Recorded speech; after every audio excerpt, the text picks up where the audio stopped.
Eu posso levá-lo agora mesmo à tenda de Josué.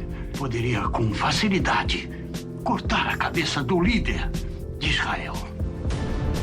Fique agora com o resumo da novela Terra Prometida, no capítulo de hoje. Salmão diz a Jéssica que eles não estão mais dando certo, e que além do mais eles não concordam com nada e não são adequados um para o outro. Em seguida, ele diz a Jéssica que o namoro deles está terminado. Inconformada, Jéssica põe a culpa em Raabe, e diz que tudo é culpa daquela cananeia imunda que roubou o seu salmão dela. A moça fica furiosa e jura que isso não ficará assim.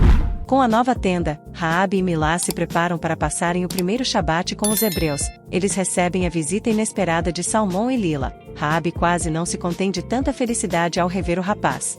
Enquanto isso, Jéssica procura Mara para falar sobre o fim do namoro, e diz que não saberá viver sem ele. Mara tenta consolar Jéssica, e diz que ele deve estar muito perturbado para ter tomado uma atitude dessas. Arrasada, Jéssica diz que ele mudou muito desde que conheceu aquela prostituta cananeia, e afirma que ela está roubando ele dela. Mara diz não acreditar, pois o rapaz não seria capaz de uma loucura dessas. Jéssica diz que não sabe então o porquê do fim, mas confessa que ninguém lhe tira da cabeça que ele está gostando dela. Mara incentiva ela a reconquistar o rapaz, porém Jéssica diz que não pode com a prostituta por perto. A cobra de Mara então sugere que Jéssica encontre um ponto fraco dela para fazer Salmão se decepcionar de vez com a meretriz. Em seguida, Mara diz que elas precisam expulsar os estrangeiros, e fala que está com pena de Leia que está tendo que abrigar aquele rei sem coroa em sua tenda. Em conversa, Salmão diz ter ficado surpreso de ter encontrado sua tenda vazia, e confessa que pensou que eles iriam esperar sua volta para fazerem a mudança. O rapaz percebe o clima estranho, e pede que eles falem o que de fato aconteceu em sua ausência. Raabe não revela a verdade, e diz apenas que eles estavam há muito tempo em sua tenda, e que não queriam causar problemas para ele.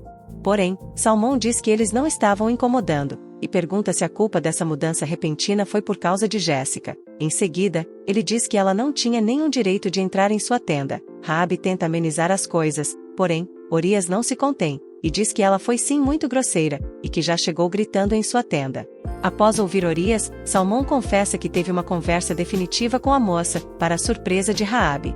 A sós, Milá pergunta a Raabe o que Salmão quis dizer quando falou que teve uma conversa definitiva com a moça, e questiona a filha se ele teria terminado com Jéssica. Tentando esconder sua felicidade, Raabe diz que foi o que ela entendeu, e sai.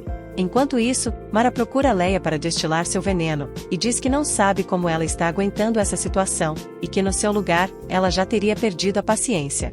Leia, que também não suporta os estrangeiros, diz que só o atura por causa de Quemuel e Tobias. Mara diz a Leia que não acha de bom tom ela ter que conviver com um ser tão desprezível, e diz que as pessoas no acampamento estão comentando, e que se fosse ela já teria tido uma conversa com o seu marido. Leia entra no jogo da cobra, e fala que só suportou ele porque pensou que Tobias estava precisando de companhia, mas que o tempo passou, e que por ela já teria escorraçado esse núbio de sua tenda. Nessa hora, o núbio está ouvindo a conversa delas, e escuta quando Leia diz que sonha o dia em que ela irá acordar e não verá mais esse estorvo em sua frente. Aruna e Eloi preparam a tenda de Josué para o Shabat. O líder chega, e elogia a moça, que diz estar feliz em poder preparar o seu Shabat. Apaixonado, Josué diz que muito em breve eles passarão todos os Shabats juntos, e pede que ela tenha só mais um pouco de paciência. Porém, Aruna diz que o difícil mesmo está sendo conviver com Samara, que após assumirem o compromisso está mais geniosa e mais estourada, e que não consegue se conformar com sua escolha. Josué diz que não pode fazer nada, e que ela terá que se conformar com sua decisão, pois sua escolha é definitiva e abençoada por Deus.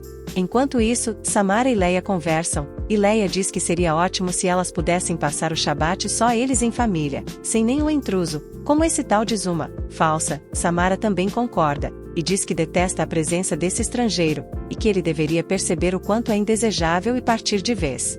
Nessa hora, Abel aparece e presenteia Samara com um lindo vestido, e diz que é bom que ela se acostume, pois ele pretende lhe presentear todas as semanas antes de cada Shabat.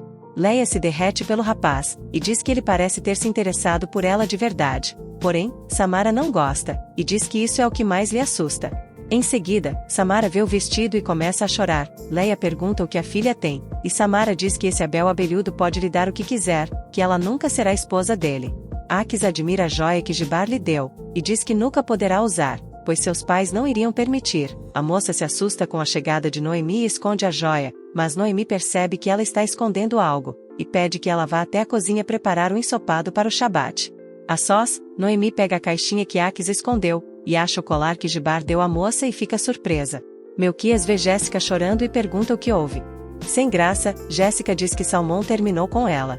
Falso, o rapaz se faz de triste, e diz que tem certeza que foi por causa daquela cananeia, e diz que sempre soube que acolher uma prostituta em sua tenda não terminaria bem. O vilão não perde tempo, e começa a dar em cima da moça. Ela percebe e tenta se afastar do rapaz, porém, ele não desiste, e fala que se ela precisar de um ombro amigo, ele tem dois, e que se ela precisar de algo, pode contar com ele para tudo. Na tenda de Quimuel, Samara implica com Aruna e Quimuel a repreende. Em seguida, o núbio comunica que deixará a tenda do líder. Tobias, Quimuel e Aruna ficam surpresos com a decisão do guerreiro. Espantado, Quimuel diz que ele é bem-vindo em sua tenda, e que faz questão que ele continue. Leia e Samara ficam surpresas, porém contentes, mas disfarçam.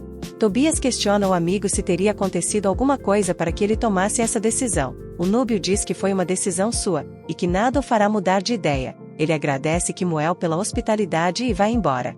Quimuel estranha a atitude do núbio, e diz que ele parecia bem adaptado, e pergunta se Leia saberia de algo que pudesse ter incomodado o hóspede. Falsa, Leia diz que não sabe o motivo, mas que eles deveriam respeitar sua decisão.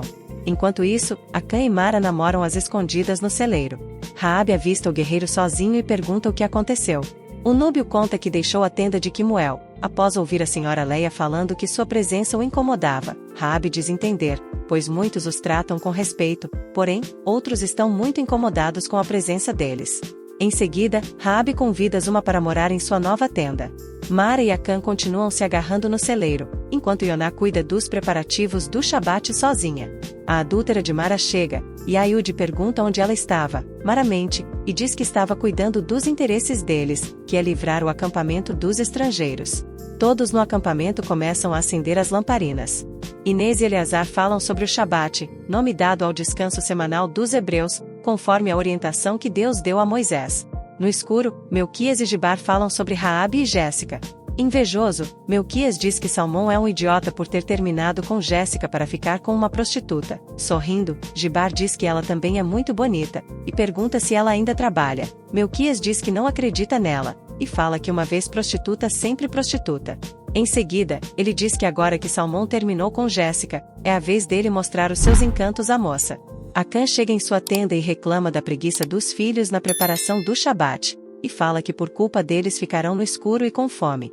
Elias tenta confortar Jéssica. A moça diz ao pai que não sabe por que Salmão terminou, pois ela sempre foi tão gentil e carinhosa com ele.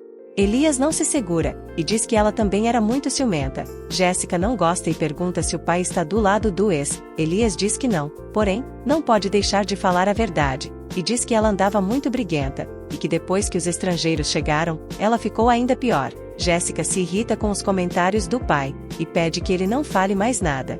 Lila pergunta se o irmão brigou com Jéssica por causa do que ela fez com a família de Raabe, e Salmão diz que teve a ver também. Em seguida, a menina pergunta se eles terminaram, e Salmão diz que sim. Lila fica animada, e pergunta se agora ele poderá namorar com Raabe.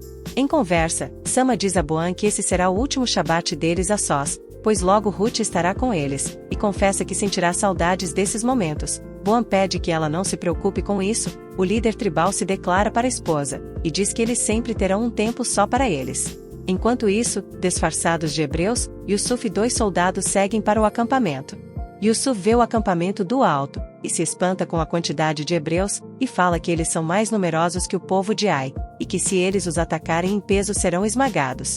Nesse momento, Josué ora a Deus agradecendo por tudo. Reunidos, Quimuel diz que é muito bom ver toda a família reunida. Tobias diz sentir falta de alguém, e Leia pensa que se trata de Elieber. Porém, Tobias diz que sente falta de seu irmão, mas que está se referindo a seu amigo Núbio. O rapaz diz ter ficado intrigado com a atitude dele, e fala que com certeza aconteceu alguma coisa, e que tem certeza que sua mãe ou Samara sabe do que se trata. Surpreendidas, elas negam e dizem que sempre trataram o hóspede bem, e que se ele partiu foi por livre e espontânea vontade. O guerreiro núbio é acolhido pela família de Raabe. Yusuf chega ao acampamento e decide entrar na tenda que está com as luzes apagadas, que no caso é a de Acã. Caleb comemora o Shabat com sua família. Ele nota que Noemi está triste e pergunta o que houve. Noemi diz que não queria estragar esse momento, mas que precisa esclarecer uma coisa, e fala que quando estava arrumando a tenda, encontrou algo nas coisas de Áquisa. Em seguida, Noemi mostra a Caleb o colar que a jovem ganhou. O líder pergunta se foi Gibar que lhe deu, e Áquisa confirma. Caleb se irrita, e pede que a filha não dê confiança ou esperanças a ele, pois essa sua atitude só confirma o que ele já desconfiava, e diz que o rapaz não tem caráter e que não é digno dela. Caleb tenta abrir os olhos da filha, e diz que Gibar não é a pessoa certa para ela, e que ela não deve tomar nenhuma atitude movida a seus sentimentos, pois qualquer erro, ela pode se arrepender amargamente para o resto de sua vida. No reino de Ai, Jordi confessa estar apaixonado por Ravena, e pede que ela lhe dê uma chance de provar o seu amor. Porém, Ravena humilha Jordi, e diz que ele é um serviçal insignificante que não chega nem aos pés da grande feiticeira, e exige que ele esqueça tudo isso de uma vez. Nos aposentos de Ula, Camir ordena que a mulher não saia do quarto em hipótese alguma. Ula fica desconfiada, mas prefere não desobedecer o marido. Enquanto isso, Yusuf chega na tenda de Acã, e quando está prestes a atacar Melquias, o vilão aparece e pede que eles não façam nada com os filhos, e em troca, ele os levará até a tenda do líder que está sozinho e sem nenhum guarda. Desconfiado, Yusuf pergunta como ele pode ter certeza, e Acã diz que sua vida e a de seus filhos é que está em jogo, e que se ele quiser, ele poderia com facilidade cortar a cabeça do líder. Na sala do rei, Camir fica satisfeito ao ouvir Ravena dizer que ele será o novo rei de Ai. Em seguida, ela diz que já é hora do grande Camir usufruir dos prazeres que somente um rei pode desfrutar, e começa a tirar a roupa. Enquanto isso, os soldados cananeus capturam 2 dos guardas do acampamento, e entram com Yusuf na tenda de Josué, o general de Ai, acompanhado de 2 soldados chegam no quarto do líder enquanto ele dorme.